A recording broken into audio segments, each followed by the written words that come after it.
말도 안 되는 미친 관세가 지금 일단 발표됐다라는 것이죠. 근데 상식적으로 생각하면 이게 뭐 주요국 90일 이내에 협상을 한다라고 했는데 거의 대부분의 국가, 한 30여 개국, 뭐 주요국만 따져도 15개국 정도에서 30개국 정도의 국가의 관세율을 다 타결할 수 있느냐. 품목으로 따지면 수백 가지, 수천 가지인데 여기에 대해서 트럼프 정부가 이 짧은 기간 내에 타결할 수가 있나. 안녕하십니까. NH선물입니다. 최근 시장의 변동성이 굉장히 확대되는 상황 속에서 글로벌 자산 배분에 대한 전문가의 의견을 듣고자 이렇게 인사드리게 됐습니다. 오늘은 김한진 박사님을 모셔봤습니다. 박사님 안녕하십니까? 네, 안녕하세요. 네, 최근 시장 움직임이 굉장히 난해한 것 같습니다. 미국 주식도 채권도 모두 매도되고 해당 매도 자금이 해외로 빠져나가면서 달러화도 약세를 보이고 있습니다. 그리고 관세 정책의 경우 트럼프가 주요국들과 협상을 하고는 있지만 실제로 협상 결과는 아직 눈에 띄게 나타난 게 없습니다. 이렇게 변동성이 확대된 시장에서 자산 배분 관점에서 조금 시장에 접근하는 게 굉장히 중요할 것 같은데요. 박사님은 최근 시장을 좀 어떻게 보고 계실까요? 네, 뭐 관세가 모든 변수를 다 지배하는 그러한 시절입니다. 그래서 오늘 좀 제가 드릴 말씀은 이 관세 정책, 지금 불확실하지만 이 불확실한 관세 전쟁이 어떻게 전개될까 중심으로 좀 말씀드리고 싶고요. 그래서 한번 자료를 보시면은 관세 전쟁의 결말이 어떻게 될까, 그러니까 어떤 경로를 통해서 관세 전쟁이 전개될까. 엄밀히 말하면 관세 전쟁이라기보다는 무역 세금입니다. 미국이 모든 국가의 세계에 부과하는 무역 세금 성격인데 이 무역 세금의 성격이 결국에는 협상 속도에 달려 있겠죠. 그래서 어떤 경로로 협상이 되고 그게 이제 세계 경제 또 우리나라 미국 경제에 어떤 영향을 미칠까 이 부분이 초미의 관심사인 것 같습니다. 사실 뭐 제가 레이 달리오가 쓴 레이 달리오 아시죠? 그 글로벌 최대 헤지 펀드 브리지워터 어소시에이트 창립자고 지금 변화하는 세계 질서를 읽어봤는데 그 책에 이제 레이 달리오가 얘기한 것은 이제 전쟁을 얘기하더라고요. 그 전쟁의 특성이 두 가지가 있는데 하나는 조금 전쟁이라는 것은 항상 예상한 대로 전개가 안 된다. 두 번째는 그 전쟁의 결과는 그 과정에서 상당한 피해가 생기는데 그 피해가 예상보다는 참혹하다. 두 가지인데 지금은 뭐 무기로 전쟁하는 건 아니지만 관세 전쟁이라고 한다면 아마도 관세 전쟁도 우리가 생각하는 것과 달리 전개될 거고 또 그 예상하고 있는 결과도 그 과정에서 우리가 세계가 입는 피해도 상당히 좀 참혹할 수 있다라는 생각을 얼핏 해봤습니다. 그래서 이게 관세율 표를 한번 보시면은 이게 뭐냐면은 그 B 지점이 이제 최적 관세율입니다. 그러니까 관세율이 횡축으로 이렇게 높아지지 않습니까? 높아지다 보면 이게 그 미국 관세를 부과하는 미국의 부가 증가하게 돼 있습니다. 하지만 적정 관세율, 최적 관세율의 범위를 지나치면, 그러니까 더 많은 관세를 올리면 이 관세 수입이 증가는 하겠지만 반면에 미국 경제의 데미지는 오히려 클 수 있다. 그러니까 관세로부터 얻는 수입보다는 관세로부터 받는 관세 부과국, 미국의 피해가 더 클 수 있다. 이런 그래프거든요. 이게 이제 경제 이론에서 거의 입증된 차트입니다. 그래서 지금 개념적으로 이게 최적 관세율이고 지금 4월 2일 날 부과된 관세율은 여기 있습니다. 클로스드 이코노미라고 제가 써놨는데 이거 무역하지 말자라는 관세율입니다. 그러니까 무역 정지 관세율입니다. 무역 불가 관세율입니다. 그러면 트럼프는 왜 무역 정지 관세율을 터무니없는 높은 관세율, 이 관세율이 지금 미국의 3조 3천억 달러의 연간 미국 총 수입액 금액의 금액 가중 실효 환율로 25%가 넘습니다. 이 25%라는 관세는 1930년에 스무트 홀리 의원이 제시해서 대공황을 더 길게 오히려 대공황을 극복하기 위해서 엄청난 관세를 부과했는데 그때 관세율이 20%가 좀 넘거든요. 근데 지금 트럼프가 부과한 관세율은 그 관세율보다 더 높다. 그러니까 정말 말도 안 되는 관세율을 부과했는데 제가 볼 때는 이 최저 관세율로 회귀를 할지 아니면 최저 관세율보다는 조금 높은 관세율로 회귀할지는 아직 모르겠으나 지금 전개되는 방식으로 봐서는 양상으로 봐서는 최저 관세율을 좀 지나칠 것 같아요. 그래서 이 최저 관세율이 10에서 12%고요. 현재가 지금 25%입니다.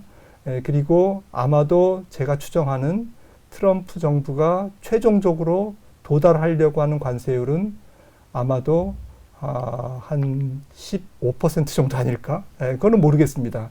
어쨌든 B와 E 지점, 요 사이에 회귀될 것 같습니다. 좀 보수적으로 최종 관세율을 요 정도라고 본다면, 지금의 관세율과 이 최종 관세율, 뭐 여기까지 갈 수도 있죠.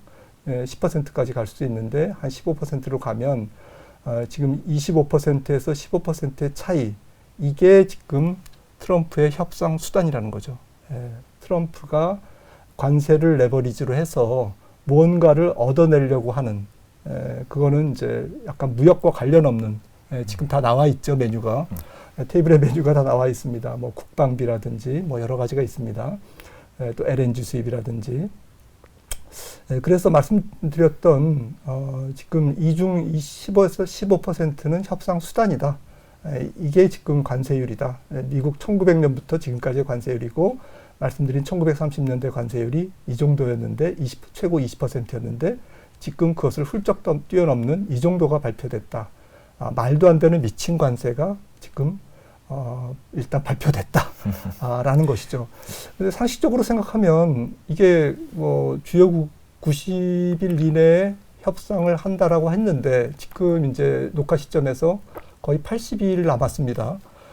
그러면 거의 2달 남짓한 기간 동안 거의 대부분의 국가, 한 30여 개국, 뭐 주요국만 따져도 15개국 정도에서 30개국 정도의 국가의 관세율을 다 타결할 수 있느냐.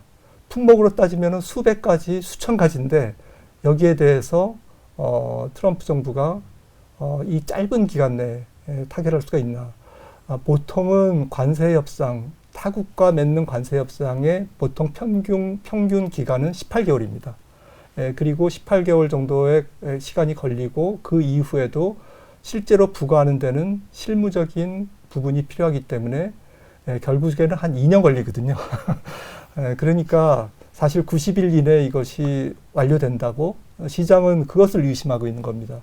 그것을 의심하고 있다 보니까 하반기, 지금부터 5월부터 이제 하반기를 거쳐서 연말까지 가는 과정에 한날 한시에 모든 국가가 관세율이 다 타결되는 것도 아니고 협상이 다 되는 것도 아니고 그러다 보면 관세율이 조금 뭐 한두 개, 뭐 일본, 한국, 이렇게 대만 이렇게 타결이 되면서 낮아질 거 아닙니까? 관세율이 낮아지지만 연말까지 보면 지금 남은 한 7개월 정도의 기간 동안 평균 관세율이 25%에서 15%로 떨어질 수는 없는 거죠.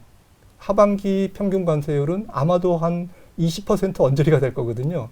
이 정도의 관세율이면 어느 정도 효과가 있냐, 어느 정도 경기에 충격이 있냐라는 거죠. 제가 볼 때는 10%의 보편 관세만 해도 세계 GDP를 3년간 매년 0.3%포인트 떨어뜨리고요. 인플레는 0.4%포인트를 올린다고 지금 옥스포드 이코노믹스라 모든 월가의 주요 IB들이 그렇게 분석을 하고 있거든요. 그러니까 이거는 타결이 되더라도 지금 90일 이내 타결이 되더라도 경기 침체는 따놓은 당상이다. 경기 침체는 피해갈 수 없다. 경기 침체라고 하면 좀 약간 듣기 거북하시겠지만 경기 둔화는 피해갈 수 없다라는 거죠. 그래서 어느 정도의 경기 둔화가 있을까?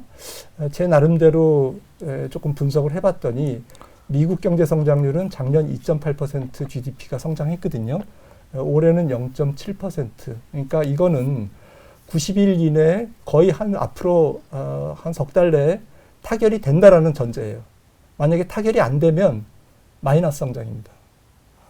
그리고 우리나라 같은 경우에는 0.8%, 지금 한국은행이 1.2% 얘기했는데 조금 1.2%가 높아 보입니다.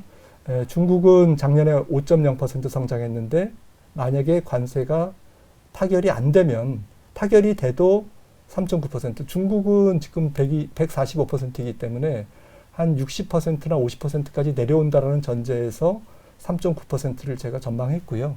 만약에 중국의 협상이, 대중 협상이 안 이루어진다, 올해. 물 건너간다, 올해.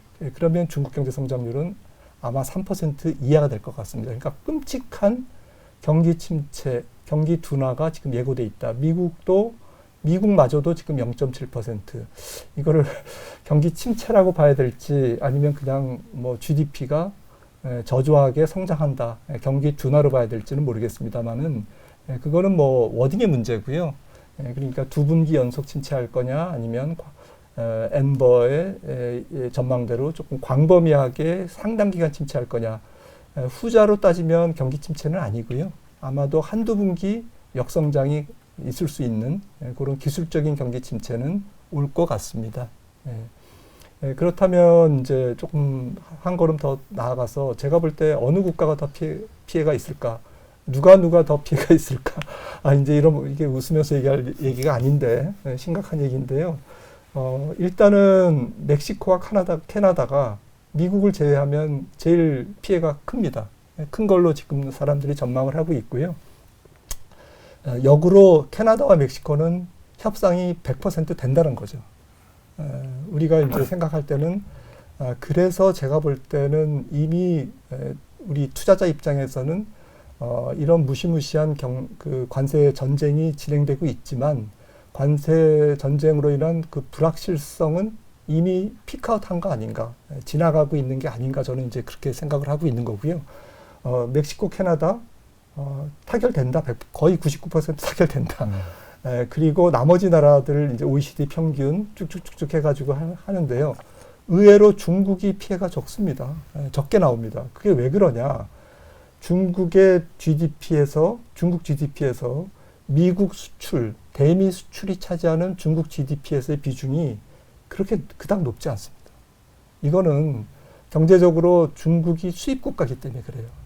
그래서 물론 이제 중국이 굉장히 피곤하겠죠. 엄청난 피로도를 느낄 텐데 경제가 다른 나라에 비해서는 상대적으로 그 GDP에서 대미 수출의 기여도가 낮은 편이다.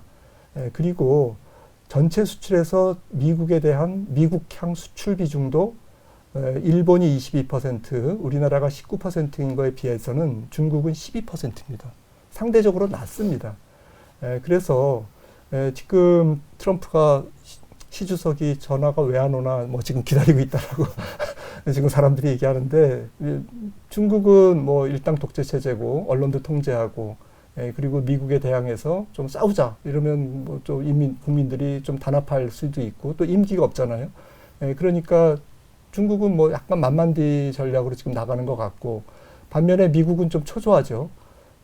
이 미중 결국에는 이 관세 전쟁에서 고래 싸움에 새우등 터진다고 약소 수출국들이 가혹한 국부 유출이 우려되고 있습니다.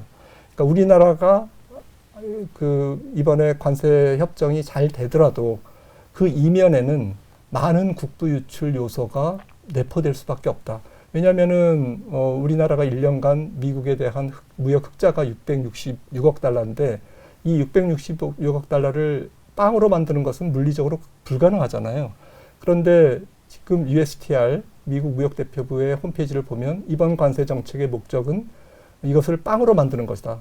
미국의 모든 무역 흑자를 없애는 거다, 지우는 거다라고 얘기를 합니다. 물론 액면 그대로 우리가 받아들일 필요도 없고 그것을 그렇게 이해할 필요는 없지만 그 개념 자체가 이 무역 수지를 상당폭 줄여주는, 그래서 너희들 못 줄이면 이거 해줘, 이거거든요. 그래서 이거 해줘라는 것은, 이거는 사실은 뭐 국방비라든지 뭐 알래스카 LNG라든지 뭐 항공기를 사준다든지 LNG를 수입한다든지 우리가 필요 없는 물건도 사야 되는 이런 일종의 국부 유출 성격인 거죠. 이번에 놀라운 것은 캄보디아 같은 나라, 방글라데시 같은 나라가 관세율이 4월 2일 날 발표된 관세율이 46%, 아마 방글라데시도 36%로 제가 기억을 하는데요. 이런 그 우회 수출 국가, 우회 수출 기지까지 기계적으로 똑같이 때렸기 때문에 이들 국가가 상당히 가혹한 국부 유출이 우려된다라는 측면에서는 우리가 해외 투자를 할 때 조금 이런 점들을 참고할 필요가 있다. 그러니까 베트남, 타이완, 한국, 일본 이런 국가들이 피해가 궁극적으로는 클 수 있다라는 것이고요. 또 이거 관세와 관련돼서 한 가지 조금 부언해서 좀 말씀드리자면 결국에는 이제 미국의 피해입니다. 미국이 당사국으로서 관세부가 당사국으로서 얼만큼 피해를 입을까라는 부분에서 지금 시장이 요동치는 것을 우리가 지금 목격했는데요. 사실 워렌 버핏이 이런 얘기를 했더라고요. 시장은 권력 하에 있지 않다. 권력 아래 있지 않다. 그러니까 시장은 시장 나름대로의 어떤 자유로운 영혼이 있다라는 거죠. 그런 측면에서 이제 금리가 튀었습니다. 그래서 이 금리가 튀니까 사람들이 어떤 것을 연상을 했냐면 2022년 9월 5일부터 10월 20일까지 50일간 최단임, 전 세계 최단임 총리가 된 리즈 트러스 여자분이죠. 그래서 그 이분이 취임하면서 이제 뭐라 그랬냐면 취임해서 감세를 시행하겠다라고 했는데 질문이 이제 어떻게 그러면 감세 그 재정 적자가 날 거 아닙니까? 그 재정 적자를 어떻게 해소할 거냐 그랬더니 대답을 못했어요. 그러면서 지금 한 4주간 그 당시에 2022년 9월이죠. 금리가 영국 국채 금리가 130bp 올랐고 튀었고 그리고 한 3주간 한 10% 파운드화가 절하됐습니다. 이게 조금 데자뷰인 것 같아요. 그러니까 지금 뭐 트럼프가 그래서 물러난다 이런 얘기가 아니고요. 시장은 워런 버핏이 얘기했듯이 권력하에 있지 않다. 굉장히 놀래게 할 정도의 금리 텐트럼이 있었던 거죠. 금리 폭등이 있었던 거죠. 그래서 이 부분은 어떤 의미냐면 도찌가 큰 소리 빵빵 쳤지만 결국 트럼프가 일론 머스크가 2026 회계년도에 지금 1조 줄인다고 뭐 1조 5천억 줄인다고 했는데 결국에는 3천억 달러 줄인다고 지금 줄일 것 같다고 그렇게 얘기를 했습니다. 그러니까 생각보다는 도찌 프로그램이 잘 작동되지 않는다라는 부분. 그리고 이번에 하원을 통과한 예산안이 이제 상원 통과를 미국이 이제 앞두고 있는데 지금 트럼프 예산안이 5조 달러의 감세를 지금 계획하고 있습니다. 이 5조 달러의 감세 자체도 무거운데 감세 1조 5천억 달러의 지금 그 지출을 줄이고 감세는 5조 달러를 해서 10년간 3조 5천억 달러 이상의 미국 재정 적자가 더 발생한다. 재정 적자가 발생한다는 얘기는 그만큼 국채를 더 많이 찍어내야 된다는 거고요. 그런 상태에서 그걸 베이스로 깐 상태에서 관세 정책이 얹어지니까 일단은 관세 정책이 이번 3월, 4월 진행되는 거 보면 수입업자들이 무조건 땡기지 않습니까? 선수입을 하고 그리고 가격을 이미 높여서 팔고 있어요. 왜냐하면 수입 가격이 올라가니까 이미 관세가 부과되기도 전에 그런 상태에서 관세가 부과되면 이것은 인플레이션은 불보듯 뻔한 일이고 그리고 경기가 침체되면 아까 뭐 타결돼도 0.7%라고 말씀드렸잖아요. 그러면 2.8% GDP에서의 세수와 0.7%의 경제 성장률에서의 세수는 큰 차이가 나지 않겠습니까? 세수가 반토막 날 거라고요. 그런 상태에서 지출은 지금 굉장히 그리고 거기다 감세를 한다고? 이거는 답이 안 나오는 거죠. 그러니까 시장은 두려운 겁니다. 그것이 이제 채권 금리의 폭등으로 표출이 됐다. 그리고 달러의 약세로 표출이 됐다라는 겁니다.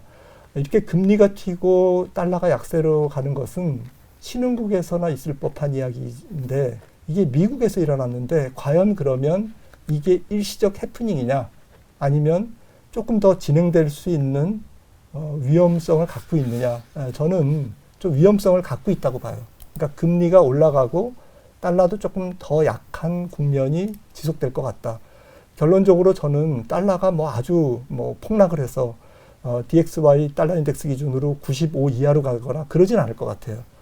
지금 한 99에서 한 95 사이에서 약보합세를 유지하고 금리도 뭐 급격하게 튀진 않겠죠. 경제 성장률이 낮아지니까. 그래서 경제 성장률이 0.7%면 사실 10년물 국채 금리가 한 3.7, 3.6까지 내려오는 게 그게 정상이거든요. 하지만 그렇게 안 내려온다는 거죠. 성장률의 경기 매크로 톤에 비해서 성장률에 비해서 실물 경제에 비해서 금리는 댕그라니 위에 걸려 있을 거라는 거죠. 이거는 미국 경제의 굉장히 아킬레스건입니다. 그거는 미국 정부가 자초한 일이고 이러한 지금 보시는 이 표 자세히 말씀드리기는 조금 시간 관계상 어렵지만 GDP 대비 향후 10년간 수입이 GDP 대비 수입이 17.1에서 18.3 그러니까 한 1.2%포인트 그러니까 미국 GDP가 30조 달러 정도 되니까 거의 한 3조 정도 증가하는데 세수가 이자 비용이 3조 증가한다는 얘기예요. 세수 증가분을 다 이자 비용이 잡아먹을 거라는 건데 놀라운 것은 그 전망의 근거가 물가가 소비자 물가가 2%대 그 다음에 10년물이 3%대 중반을 가정했을 때 그런 거고요. 만약에 10년물이 4%나 4% 이상으로 움직이면 이게 이자 비용이 더 커집니다. 세수를 더 능가하는 그런 적자 요인으로 작용하는 것. 일종의 그 재정 악화 함정에 미국은 빠져 있다라는 것을 간과할 수 없다는 거죠. 이런 상태에서 무모한 관세 전쟁을 벌이기 때문에 이것이 시장이 이 트럼프를 좀 응징할 것 같다. 저는 이제 그렇게 생각을 합니다. 마치 응징하기를 바라는 것처럼. 그래서 결론적으로 조금 그 첫 번째 꼭지에서는 저는 국채금리가 성장률보다는 잘 안 떨어진다. 그리고 10년물 평균 금리가 앞으로 2005에 그리고 내년도에 물가 평균이 3%, 기준금리 평균이 한 4%로 가정했을 때 10년물 평균은 2000년에서 2009년과 비슷한 한 4에서 4.5%, 한 4.5%에 가까운 그러한 성장률, 실물 경제에 비해서는 다소 높은 금리 수준이 유지될 거다라고 생각을 합니다. 네, 말씀 주신 내용을 보면 일단 관세는 지금 상태에서 조금 과하게 발표가 되었고 그리고 그 협상 과정을 통해서 어느 정도 관세율은 조금 낮아질 수 있겠지만 이 정도의 관세만으로도 충분히 이미 물가 상승의 압력이 있을 거고 경제 둔화에도 어느 정도 영향을 미칠 거다 이렇게 말씀을 주셨는데 경기 둔화는 사실 단기채 입장에서는 기준금리를 인하하게 되니까 금리가 낮아지는 효과가 있을 테지만 물가도 당연히 높을 거고 재정 적자도 현재 굉장히 심한 상태이기 때문에 장기채는 높은 수준에서 굉장히 오래 유지될 가능성이 있다 이렇게 말씀 주신 것 같습니다. 네, 맞습니다. 경기가 다시 이제 관세 부작용을 딛고 일어서는 그 시점이 언제인지는 뭐 관세 협상 속도에 달려 있겠습니다만은 다시 돌았을 때 이제 국채 금리가 다시 튀겠죠. 그 전까지는 이제 말씀드렸듯이 조금 우리가 생각하는 것보다는 국채 금리가 잘 안 떨어지네. 그런 측면에서 조금 채권 투자에도 좀 참고해 보시는 게 좋지 않을까 싶습니다. 네, 감사합니다. 그러면 박사님이 보시기에 이제 올해 주식 시장의 경우 좀 어떻게 좀 바라보면 될까요? 네, 뭐 주식 시장을 말씀드리기 전에 사실은 뭐 조금 그 주식 시장 제가 전문 아니라서 이코노미스트가 보는 조금 유망 섹터라 그럴까요? 그런 걸 조금 말씀드리고 싶은데요. 한번 보시면은 주도 업종이 도대체 뭘까? 올해를 포함해서 뭐 주식 투자를 뭐 올해만 할 건 아니니까 좀 뭐 또 고객분들께서 뭐 좀 약간 장기적인 시각으로 호흡으로 주식을 접근하시는 또 거액자산가들도 계실 거고 그런 측면에서는 좀 반드시 몇 가지를 조금 검토를 하시고 염두에 두시고 투자하시는 게 좋지 않을까라는 취지에서 말씀을 좀 드리고 싶은데요. 그 중에 첫 번째는 결국엔 이번 경기 사이클은 앞선 시간에서도 올해 하고 뭐 잘못하면 내년까지도 경기 둔화 국면, 경기 둔화 사이클에 들어가지만 결국에는 경기 사이클은 그 다음에 또 업턴 할 거거든요. 업턴 할 거기 때문에 결국에는 경기 둔화기 그리고 향후 업턴하는 또 경기 회복기, 경기 회복기에 지금 이 큰 컨셉이 뭘까? 이거는 조금 거창하게 말씀드리면 4차 산업혁명일 것 같아요. 그래서 경제학자들은 지금이 전 세계 경제가 1700년부터 진행된 이 장기 순환에서 2010년부터 지금 6순환에 해당되는 경기 사이클에 들어가 있고 이게 한 5, 60년 지속된다. 그런데 그 5, 60년 중에 이제 단기 파동이 많겠죠. 한 4, 5년 주기에 이 단기 파동, 단기 지금 사이클에 지금 둔화 국면을 맞고 있는 거니까 그 사이에 수많은 소순환이 있는데 이 소순환조차도 여기에 지배를 받을 거다. 그래서 그러면 지금 M7 사야 되냐? 직선적으로. 꼭 그 말씀을 드리는 건 아니고요. 혁신이 있는 기업 쪽에 주식은 몰릴 거다. 수요는, 주식 투자의 수요는 그쪽으로 항상 몰려갈 거다. 그게 올해는 좀 로봇, 바이오, 작년과는 달리 약간 AI, 소프트웨어나 컨텐츠 이런 쪽이 되지 않을까 싶습니다. 그러니까 혁신이라는 게 꼭 AI만 있는, AI 하드웨어, 엔비디아만 혁신이 있는 건 아니잖아요. 엔비디아의 칩을 이용해서, 응용해서 생산성을 개선하는 제조업도 있을 거고, 유통업체도 있을 거고, 뭐 교육 컨텐츠, 게임 업체도 있을 거고, 뭐 수만 가지가 있을 거 아닙니까? 그런 측면에서는 올해는 조금 M7이라는 하드웨어적인 기업보다는 조금 소프트웨어적인 기업, 그리고 혁신이 있는 AI를 적용하는, 그러니까 AI를 어떤 물체에 적용하는 게 자동차도 있고 뭐 여러 가지가 있겠지만, 로봇도 있다라는 거죠. 로봇도 결국에는 하드웨어 제품이 아니라 어떻게 보면 소프트웨어잖아요. 맞나요? 저는 이게 무식해서 잘 모르겠는데, 아무튼 바이오도 마찬가지입니다. 그래서 큰 범주에서는 저는 4차 산업이라고 봅니다. 근데 어떤 해는 엔비디아가 주도주가 되는 거고 어떤 해는 또 다른 기업이 주도주가 되는 것뿐이 그것만 다른 거지 큰 카테고리는 결국에는 혁신, 그다음에 기술주 이런 거고요. 하드웨어 그러니까 뭐 엔비디아 칩이 올해 뭐 안 팔린다는 게 아니고 지금 눈높이가 높아져 있는 상태에서 지금 뭐 딥시크가 이제 출연하면서 지금 실리콘밸리에서 지금 많은 사람들이 얘기하는 게 과연 이제 기존에 투자를 해놨던 캐펙스 해놨던 이 투자의 효율성이 생산성이 제대로 발휘되고 있는가? 데이터 센터나 클라우드 서비스 또 AI 투자 이런 부분에서 효율성에 대한 논쟁이 되게 많지 않습니까? 그런 관점에서 이렇게 이 파란색 선이 그 미국 전체 GDP에서 IT 쪽에서의 캐펙스 설비 투자입니다.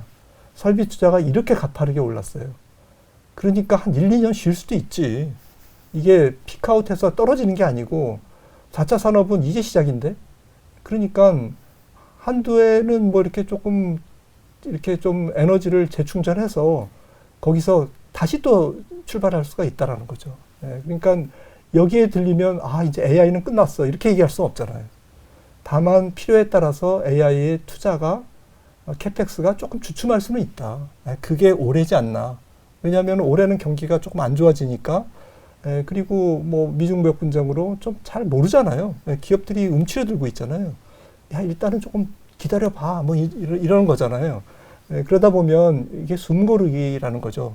근데 주가는 많이 올라 있고 그러다 보면 숨고르기가 주가의 조정으로 이어질 수 있고 사람들은 아 끝났구나 라면서 이제 팔고 나가겠죠. 하지만 이제 끝난 게 아니다라는 거고요. 하지만 우리가 굳이 뭐 아주 롱텀한 투자자가 아니라면 굳이 여기에서 무리하게 투자할 필요가 있냐라는 거죠. 하드웨어 쪽은. 그리고 분업 질서의 재편이 광범위하게 이루어진다는 부분을 꼭 염두에 두시면 좋을 것 같아요. 저도 이 차트를 좀 많이 고민을 해봤는데 이게 민간 소비고요. GDP에서. 요게 이제 그 설비 투자입니다. 설비 투자 내지는 이제 건설 투자를 합친 고정 투자의 GDP 비율인데 각국을 이제 점을 찍었습니다. 제가 찍은 게 아니라 이제 세계은행이 월드뱅크가 이제 한 건데 지금 분업 질서는 무역 질서는 미국이 제조업하겠다는 거잖아요. 일로 가겠다는 겁니다. 일로 가겠다는 거고 중국은 자연스럽게 일로 가겠다는 거거든요. 그러니까 투자를 줄이고 소비 국가로 가겠다는 거거든요. 이거는 엄청난 공급망 재편입니다. 그래서 미국이 간단히 말씀드리면 이게 오해하지 마십시오. GDP 대비 소비 비중이 주는 거지 소비가 주는 건 아닙니다. GDP 대비 고정자본 투자, 고정자본, 즉 설비 투자가 느는 거예요. 소비보다는. 그러면 에너지, 인프라 이게 엄청나게 필요하지 않을까요? 이게 큰 장이 열리는 거예요. 미국의 공공재 시장, 조달 시장에 굉장히 큰 장이 열린다. 그러니까 B2C가 아니라 B2G, 비즈니스 투 거버먼트 장이 열리는데 그 거버먼트 장은 뭐 소형 원자로부터 시작해가지고 전력기기, 뭐 여러 가지 인프라, 전력망 이런 것들이 엄청나게 필요할 수밖에 없다는 거죠. 왜냐하면 공장 지으라면 공장 지으라면 뭐 공장이 저절로 지어집니까? 그러니까 이게 엄청나게 큰 장이 열린다. 여기서 우리가 주도주를 찾아볼 필요가 있다.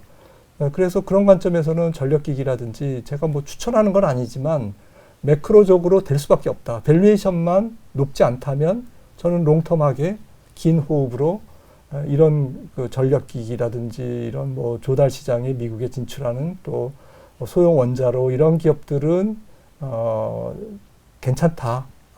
아직 갈 길이 멀다라는 겁니다. 트럼프의 구상은 지금 GDP 대비 미국의 제조업 비중이 18%거든요. 이거를 거의 독일 정도 수준까지는 올리려고 하는 것 같아요. 한 25%. 그러니까 GDP 대비 7%포인트를 4년 내에 올릴 수는 없죠. 앞으로 한 10년간 올린다고 한다면 이거는 미국의 경제 구조가 달라지는 거고요. 거기에 따른 수혜주는 분명히 있다. 미국이 혼자 다 만들 수 없다라는 거고요. 그 다음에 조금 제가 매크로적으로 좀 관심 있게 보는 것은 우리나라의 K 컨텐츠나 K 뭐 푸드, 헬스케어, 바이오, 화장품 혹은 뭐 결제 산업 이런 것들이 굉장히 약진하는 올해 내년이 될 것 같습니다. 그러기에 충분한 그러한 환경이다라고 생각을 하고 있고요. 그 다음에 이제 군사비. 우리나라가 이게 지금 권위 있는 GFP에서 그 최근에 분석한 숫자가 낮을수록 군사력이 강한데 우리가 5위입니다. 전 세계. 그리고 미, 러시아, 중국은 거의 수치가 거의 비슷해요. 그러니까 미국이 긴장할 수밖에 없어요.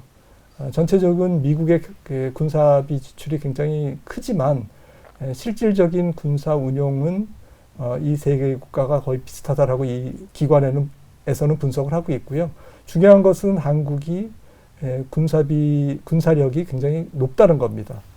그래서 K 방산이 밸류에이션은 모르겠습니다. 하지만 뭐 밸류에이션만 충족된다면 저는 방산주는 올해와 내년도에 계속될 거다라고 생각을 하고 있고요. 아마 나토도 이번에 이제 군사비를 독일이 군사비 지출은 재정 적자 한도에서 제외합니다. 제외할 정도로 지금 군사비 지출에 지금 적극성을 보이고 있기 때문에 이게 유럽 국가들도 아마 우리나라 방산업 수요에 굉장히 중요한 지역이 될 것 같습니다. 그리고 조선산업도 저는 뭐 조선 섹터 담당자는 아니지만 매크로적으로 지경학적으로 봤을 때는 이게 지금 그 아시아 지도지 않습니까? 아시아 지도에서 지금 미국이 운영하고 있는 함대는 전 세계 6개 함대인데 그 함대에 가장 그 아시아를 담당하는 게 일본에 지금 위치해 있어요. 그런데 일본에서 여기까지 가려면은 굉장히 시간이 많이 걸립니다. 그런데 여기에 지금 중국이 다 기뢰를 매설해 놨거든요. 그래서 지금 군사 전문가들 얘기는 배를 빨리 만들어서 여기에 다 투입해야 된다. 미국 함정이 여기에 다 이렇게 그 꽂혀 있어야 된다라는 거죠. 그런데 배가 뭐 하루아침에 만들 수 있는 게 아니잖아요. 이게 말라카 해협이 이 인도네시아 차이나 반도와 말레이 인도네시아 섬 요 사이인데 여기에 지금 중국의 원유가 50%가 이쪽으로 지나갑니다. 물동량이. 인도 태평양이 얼마나 전략적으로 중요하냐면 GDP의 50%가 세계 GDP에 그리고 전 세계 인구의 60%가 이쪽 지역에 살고 있습니다. 그러니까 남중국해는 중국의 앞마당인데 여기에 지금 군사력을 집중해야 되는데 특히 해군력을 이거는 중국 전문가 포럼에서 제가 캡처해 온 건데 9년간 중국은 미국보다 2배 많은 112만 5천 톤의 군함을 증강했습니다.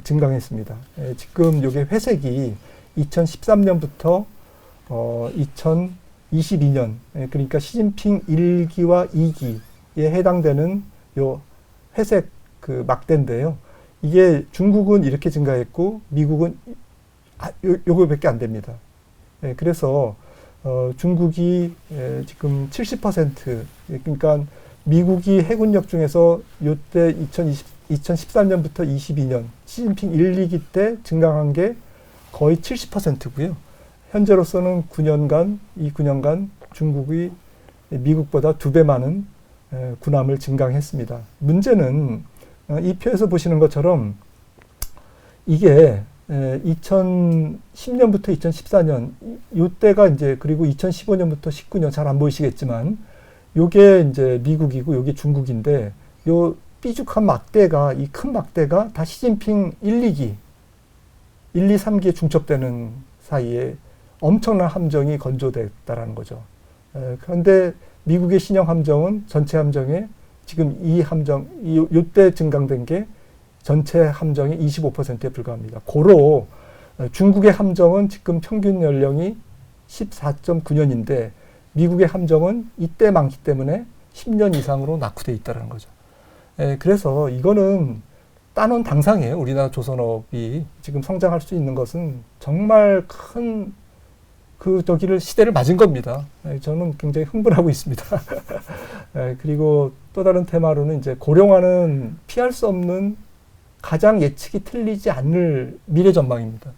그런데 이 표에서 보시는 것처럼 지금부터 2050년까지 전 세계 65세 이상 인구가 7억 명이 증가합니다. 7억 5천만 명이 증가합니다. 정확하게. 이 7억 5천만 명이 미국 인구의 2배고요. 중국 인구의 거의 절반이잖아요. 이런 새로운 인구가 증가하는데 어디서 증가하냐? 거의 부가 어느 정도 축적된 북반구, 선진국에서 증가한다는 거죠. 중국을 비롯해서. 중국의 부자들은 소득이 상당하잖아요. 이분들이 불로장생을 원하지 않을까요? 그러니까 이 고령화 관련 산업도 이제 꽃을 피웁니다. 이제부터 꽃을 피웁니다. 그래서 바이오. 제가 볼 때는 굉장한 많은 성과가 앞으로 일어날 것 같아요. 우리나라. 여기에 집중해야 됩니다. 국가적인 전력도 집중해야 되고 정책 지원도 필요하다고 생각하고요. 실버 산업 규모도 엄청나게 가파르게 증가할 것 같습니다. 55세에서 69세 계층의 소비 지출 규모가 25세에서 39세 젊은 분층의 계층인보다 굉장히 거의 2배 가까이 지금 증가하고 있습니다. 그러니까 이 시니어들의 소비가 장난이 아니다. 앞으로 장난이 아닐 것이다라는 것이고요. 그리고 이제 기후변화. 기후변화는 제가 볼 때는 약간 트레이딩 성격이 있어요. 왜냐하면은 이게 그 폭염이 오면 팍 올랐다가 또 내려갑니다. 그래서 근데 추세적으로는 굉장히 올라갔죠. 커피, 코코아 다 이게 지금 기후 때문에 생기는 부분이거든요. 그러니까 폭염이 올 때 좀 더위를 그냥 넉넉히 있지 마시고 거기에 따라서 그 수혜주 그런 관련된 ETF라든지 이런 것들을 조금 주목해 보실 필요가 있고 기후와 관련되지 않은 것, 사실 우라늄도 기후와 관련된 거죠. 왜냐하면은 지금 저기를 해야 되니까요. 그래서 원자로를 해야 되기 때문에 우라늄도 조금 장기적으로는 괜찮은 원자재가 아닐까 이렇게 생각을 합니다. 그래서 조금 여러 가지를 말씀드렸습니다만은 조금 구조적으로 마땅히 좋아질 수밖에 없는 섹터들이 되게 많다. 그래서 좀 올해 혹은 내년 상반기까지 경기 사이클이 둔화되는 과정에서 이런 것들을 조금 잘 노려보시면 오히려 긴 호흡으로 투자하시는 분들은 좋은 기회가 될 것 같습니다. 네, 말씀 주셔서 감사합니다. 일단 말씀 주신 대로 뭐 단기적인 조정은 있겠으나 장기적인 관점에서 봤을 때 굉장히 매력적인 산업이 많은 것 같습니다. 그러면 박사님이 보시기에는 2025년에 어떤 식으로 투자 전략을 가져가는 게 가장 현명한 걸까요? 네, 올해만 놓고 보면 조금 자산을 지키는 관점에 조금 더 무게를 두는 게 좋지 않을까. 그러니까 공격할 때와 이제 수비할 때가 있지 않습니까? 올해는 조금 수비 쪽에 더 치중을 해서 좀 돌다리도 두들겨 간다고 그럴까요? 이렇게 하는 게 좋을 것 같고요. 좀 수비가 중요한 해, 뭐 키워드를 제가 이렇게 뽑았습니다. 그리고 이제 한두 번은 위험이 조금 있을 것 같다. 그러니까 한 번 더 아래로 주식시장이 출렁거리고 사람들을 좀 공포로 몰아넣는 국면이 있을 건데, 현금을 조금 확보하고 계신 분들 입장에서는 그게 또 기회가 되는 거죠. 그런 관점에서 몇 가지 좀 말씀드려도 될까요? 그래서 올해는 이제 주식으로 큰 수익을 낼 수 있는 장이 아니다라는 게 이제 뭐 미국 기준으로도 말씀을 계속 드렸습니다만은 2023년과 2024년에 주가가 24%, 26% 올랐잖아요. 연초 대비 상승률이 2년 연속 그렇게 20% 중후반에 지수 상승률을 기록했기 때문에 올해는 쉬어가도 뭐 전혀 이상하지 않는 그러한 해라고 봐야 되고요. 이거는 이제 연간 수익률과 그리고 PER, 주가 수익 비율의 관계인데요. 이게 역상관 관계가 뚜렷하지 않습니까? 이게 어떤 의미냐면은 PER이 낮을 때 사면 연간 수익률이 굉장히 높다. 근데 PER이 높을 때 사면 이게 PER이 높을 때가 언제냐면 사람들이 다 주식시장에 뛰어든 시기고요. 그 다음에 잔치가 굉장히 요란한 때입니다. 이제 소문난 잔치에 먹을 게 없다는 얘기도 있지 않습니까? 그래서 이게 소문난 잔치 시절이고요. 이게 이제 소문이 안 난 잔치인데 올해는 이제 약간 22배까지 갔다가 조금 후퇴해서 지금 S&P 500 PER이 19.5배 정도까지 형성이 돼 있는데 녹화 시점에서 그러니까 애매합니다. 그래서 크게 먹을 건 없는 장세다. 그래서 좀 지수에 이제 묵직하게 투자하기보다는 방향성에 너무 이제 투자하기보다는 이제 좀 섹터별 이렇게 각계 전투 게릴라식으로 해야 되고 좀 트레이딩을 발빠르게 하고 트레이딩이 좀 어려우신 분들은 조금 앞선 시간에 말씀드렸던 좀 중장기 호흡으로 오히려 바쁠수록 좀 쉬어간다고 조금 기다렸다가 많이 하락했을 때 조금씩 진입하는 이제 그런 전략이 좋을 것 같습니다. 결론적으로 경기가 안 좋으면 어떤 일이 생기느냐? 기업 이익이 줍니다. 근데 지금 S&P 500 기업 이익이 작년에 242달러거든요. 근데 올해 지금 267달러, 거의 한 10% 증가하는 것으로 예상이 됐는데, 제가 볼 때는 경제 성장률이 관세 전쟁이 조금 끌어내릴 것 같아요. 그래서 성장률이 한 0.7%, 미국 경제 성장률이 올해 이 정도로 낮아지면 S&P 500의 기업의 EPS가 거의 한 0%에 가까울 것 같습니다. 그러면 이게 허구라는 거잖아요. 10% 증가가 아니고. 그러면 주가가 10% 떨어져도 이상하지 않는다라는 건데 그게 지난번 저점 찍은 4,830입니다. S&P 500이. 그래서 올해 경제 성장률의 둔화는 지금 반영을 해놓은 상태다. 다행히. 주가가 빠져서 다행은 아닌데 아무튼 그런 상태고요. 매를 먼저 맞았고요. 여기서 만약에 관세 협상이 더 늘어지거나 경기가 뭐 더 안 좋아지는 쪽으로 움직인다면 기업 이익이 더 안 좋아지면서 주가가 하락하겠죠. 이것도 이제 좀 지켜봐야 되고요. 아무튼 저는 이제 뭐 조금 한 40년 가까이 주식 시장에서 이렇게 분석을 하면서 별의별 방법으로 주식을 다 예측했지만 죄송한 말씀 한번 드리면 시장 단기 예측은 어려워요. 그거는 한 번은 우연히 맞출 수 있지만 지속적으로 맞출 수 있는 영역은 아니다. 신의 영역이다라고 생각을 하기 때문에 저는 자산 배분을 중시합니다. 특히 자금이 어느 정도 갖고 계신 분들은 이렇게 표준 자기 나름대로 이게 정답은 아닙니다. 이거는 제 포트폴리오인데 상당히 위험을 적극적으로 테이크하는 수용하는 포트폴리오고요. 자산이 뭐 100억, 200억 있으신 분들은 이것보다는 굉장히 보수적으로 짜셔야 됩니다. 당연히. 저는 주식 70, 그 다음에 안전자산 30, 현금 포함해서 이렇게 갖고 있거든요. 이거는 굉장히 공격적인 위험자산, 위험선호형 자산 포트폴리오인데 이 기준을 일단은 요 기준으로 말씀을 드리면 저는 이제 한국 주식과 미국 주식을 균형되게 하고 또 미국 안정성장주를 10%. 그러니까 투자에는 공격수가 있고 수비수가 있는데 이 미드필더가 미국의 안정성장주입니다. 지금은 올해 미국의 안정성장주가 필수 소비재 뭐 이런 기업들이죠. 워렌 버핏이 좋아하는 펩시코라든지 뭐 이런 기업들입니다. 월마트라든지 이런 기업들이 10%. 주식이지만 채권스러운 그런 기업들이고요.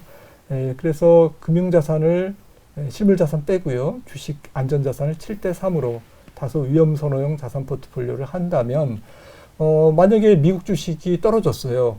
올해 한국 주식보다. 그러면 이 비중이 줄지 않겠습니까? 연말에. 그러면 자연스럽게 요거를 다시 리밸런싱 하는 겁니다. 30으로 다시 또 원위치 시키는 거죠. 그러면 이게 한국 주식이 많이 올라가면 한국 주식을 줄이고 미국 주식이 많이 빠졌으니까 미국 주식을 요 비율로 조금 균형되게 맞추고 만약에 3년 전에 이 포트폴리오를 유지했다 그러면 미국 주식이 많이 올랐기 때문에 이게 아마 30%가 아니라 더 많이 올라가 있겠죠. 그러면 이미 주이셨을 겁니다. 그러면 위험 관리도 되면서 이 표준 비율을 자기 나름대로의 표준 비율 이게 7대3이신 분들도 있고 6대4이시는 분들도 있지 않겠습니까? 이 표준 비율을 꾸준하게 유지해 가시는 게 좋을 것 같다. 그래서 결론, 이 전략적 자산 배분은 한 3년에서 4년 좀 긴 호흡으로 조절을 하시고 전술적 자산 배분, 한국 주식 중에서 어떤 섹터를 살까? 미국 주식 중에서 어떤 섹터를 살까? 그 다음에 우량 채권 중에서 한국 국채를 살까, 미국 국채를 살까 이런 것들은 이제 전술적 판단입니다. 그런 것들을 전문가의 도움을 받으셔가지고 하시면 좋을 것 같고요. 그래서 전체적으로는 미국 증시를 저는 완전히 떠나지 말아야 되는 이유. 올해까지는 미국 증시가 다른 나라 증시보다 언더퍼폼할 가능성, 약간 눌려 있을 가능성이 있지만 이거는 주가의 수익률이고 요거는 기업이익인데 요거는 미국이고 이거는 미국 이외의 기업입니다. 미국 기업들의 수익률이 좋은 것은 미국 기업의 이익이 놀랍게 증가했던 것이고요. 그 결과로 이런 수익률이 나왔던 건데 이 격차는 저는 4차 산업에 있다고 봅니다. 미국의 기업들이 훨씬 더 혁신적이고 기술과 관련된 그러한 새로운 기술을 지금 바탕으로 해서 기업 수익이 굉장히 늘어가고 있다라는 것을 꼭 말씀드리고 싶고요. 다만 비싸지니까 조정을 보이고 또 관세 정책 때문에 환율이 약해지니까 달러가 약해지니까 조정을 보이는 것뿐이지 이 근본적인 구도가 바뀌는 것은 아니니 미국 증시를 완전히 떠나지는 마시라. 이것은 전술적으로 올해만 조금 조심하시는 그런 부분으로 이해하시면 될 것 같습니다. 그리고 가능하면 좀 롱텀하게 이번에 이제 달러 약세기에 오히려 달러 자산, 달러 표시 자산, 달러 비중, 자기 금융 자산 중에서 달러의 비중을 오히려 늘리시는 쪽으로 역발상을 하시는 것도 좋을 것 같다라고 생각을 합니다. 롱텀하게는 결국에는 미국 기업으로 공장을 지으러 사람들이 갈 거고 결국에는 앞서도 말씀드렸듯이 미국 기업 이익이 당장은 주춤하지만 이 4차 산업혁명이 끝나지 않았다면 이 기업 이익이 계속 될 거 아닙니까? 그러면 미국의 성장률이 다른 나라보다는 높을 거고 미국의 금리가 높을 거고 딱 고로 미국의 주식과 미국의 채권을 사는 그러한 기조는 큰 관점에서는 바뀌지 않을 거다라는 것으로 저는 조금 요약을 할 수 있고요. 그렇다면은 이번에 달러 약세는 일시적이다. 일시적일 때 오히려 달러 자산을 늘리는 기회로 삼는 것도 좋을 것 같다라는 것입니다. 원달러는 어떻게 될까요? 이번 기회는 다행히 연말까지는 조금 그래도 숨을 좀 쉴 것 같습니다. 1,400원대 근처에 내려오면서 조금 그래도 안정을 찾을 것 같은데 장기적으로는 결국에는 공장이 미국으로 빠져나간다. 우리나라 수출이 준다라는 겁니다. 우리나라 경상수지 GDP 비율이 내려간다는 얘기고요. 그 다음에 우리나라 국가부채 비율이 고령화가 계속되고 있기 때문에 좀 올라갈 가능성이 있습니다. 이런 관점에서 원달러도 과거에 1250원, 1300원 이하의 그런 환율대로는 다시 돌아가기 어렵다. 냉정하게 저는 그렇게 생각하기 때문에 이런 관점에서 조금 원화를 조금 보시는 게 좋을 것 같고요. 통화 질서가 전 세계적으로 재편되고 있습니다. 그래서 이거는 야데니 리서치에서 얘기한 2025년의 금값, 2026년의 금값이 5,000달러까지 간다. 트라이 온스당 이렇게 생각을 하는데 저도 이게 여기에 동의합니다. 이 장기 채널에 지금은 많이 올랐기 때문에 살짝 조정을 받을 수 있어요. 하지만 이러한 통화 질서의 재편 큰 구도에서 본다면 결국엔 통화 질서의 재편은 좀 어려운 얘기지만 쉽게 말씀드리면 결국에는 달러가 저번 시간에 말씀드렸듯이 미국도 재정 함정에 빠져들고 있다라는 겁니다. 그래서 글로벌 중앙은행들의 금보유량이 조금 앞으로도 계속 늘 것 같다라는 것. 그리고 GDP 대비 미국의 통화 팽창이 계속된다면 결국에는 이 추세와 금값은 무관하지 않을 거다라는 것이고요. 하지만 우리가 생각할 때는 엔화로 금을 사는 게 제일 좋을까? 원화로 사는 게 좋을까? 달러로 사는 게 좋을까? 이런 것을 좀 고민해 볼 필요는 있습니다. 장기적으로. 지금까지는 엔화로 사는 게 가장 해피했어요. 그러니까 엔화가 금에 대해서 가장 많이 평가절하된 겁니다. 앞으로는 엔화는 조금 덜 평가절하될 것 같고요. 저는 원화나 유로화로 사는 것을 권유드립니다. 그러니까 즉 금 가격이 원화로 가장 많이 오를 거다. 우리나라 사람 입장에서 원화로 금을 사는 것은 나쁜 선택은 아닐 거다라는 겁니다. 네, 감사합니다. 이렇게 말씀 주신 거를 좀 정리를 해보면 장기적인 관점에서 어떤 식으로 자산을 배분해야 되는지 말씀을 주셨고, 그리고 두 번째로는 미국 중심의 그런 글로벌 자금 유입은 계속 지속될 수 있다. 그리고 안전자산인 금을 투자할 때는 외환과 관련해서 조금 연관시켜서 투자를 하시면 좋을 것 같다고 이렇게 말씀을 주셨습니다. 박사님 일단 오늘 이렇게 시간 내주셔서 정말 감사드립니다. 네, 감사합니다. 네, 저희는 일단 오늘은 여기까지 마치는 걸로 하고 다음 시간에 또 다른 컨텐츠로 찾아뵙도록 하겠습니다. 감사합니다.